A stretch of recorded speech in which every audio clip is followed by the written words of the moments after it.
আসসালামু আলাইকুম গাইস, আজকে আমি আপনাদের মাঝে এমন একটি ভূতের গল্প শেয়ার করব যেটি শুনলে আপনাদের গায়ে লোম দাঁড়িয়ে পড়বে। তাছাড়াও আগে থেকে বলে নিচ্ছি, আমার এই ভিডিওতে খুব ভয়ঙ্কর এবং ভূতের হতে চলেছে।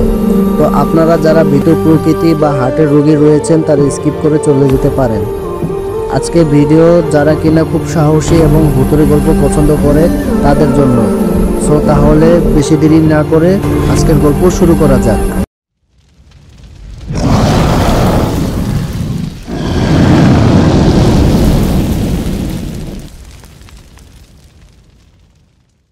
আজকে যে ঘটনা বলবো এটা শুধু একটা গল্প না, এটা আমাদের এলাকার আসল ঘটনা। আর যার সাথে ঘটেছে সে আজও বেঁচে আছে, কিন্তু আগের মতো নেই। আমাদের গ্রাম শহর থেকে অনেকটা দূরে, চারপাশে মাঠ, ঝোপঝাড় আর পুরনো খেজুর গাছ। সেখানে থাকে আমাদের পরিচিত একজন, তার নাম মফিজ।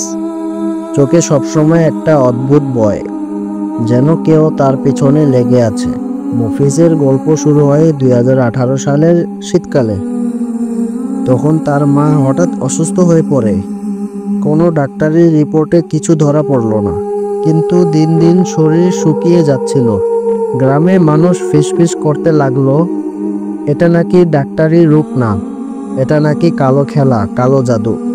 একদিন গভীর রাতে মফিজ ঘুম থেকে উঠে টের পেল তার ঘরের দরজা আধখোলা, আর দরজার ফাঁক দিয়ে লাল চোখ জ্বলছে।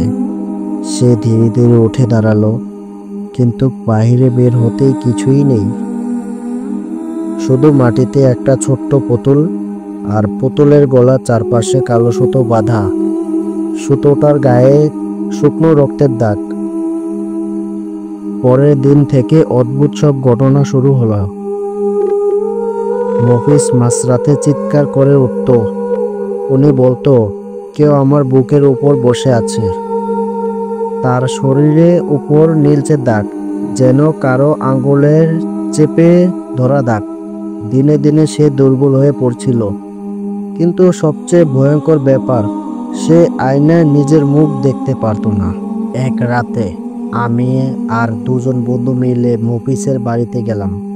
ভেতরে বাতাস থমথমে, শুধু ঘড়ির টিকটিক শব্দ। রাত 12টা পেরোতেই হঠাৎ দরজার ধাক্কা।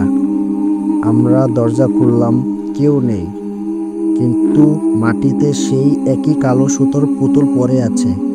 এবার পুতুলটার চোখে লাল রঙের লেখা, তুমি পরে জন। আমাদের গা সাথে সাথে ঠান্ডা হয়ে গেল। মফিজ তখন ঘরের কোণে বসে নিজের নখ দিয়ে হাতের চামড়া ছিঁড়ছিল। তার ঠোঁট কাঁপছে, কিন্তু কোনো শব্দ নেই। আমরা ওকে ধরে বিছানায় শুইয়ে দিলাম। ঠিক তখনই জানলার বাইরে দিয়ে দেখলাম একটা কালো ছায়া, লম্বা হাত দেওয়ালে লেগে আছে, আর ধীরে ধীরে হাতটা জানলার ভেতরে ঢুকিয়ে দিচ্ছে। আমরা টর্চ জ্বালাতেই কিছুই নেই। মফিজের মা আজও বেঁচে আছেন, কিন্তু মফিজ কয়েক মাস পর গ্রাম ছেড়ে চলে যায়। কোথায় গেছে কেউ জানে না। তবে কিছুদিন আগে বাজারে এক দোকানে আমি সেই একই কালো সুতো বাঁধা পুতুল দেখেছি।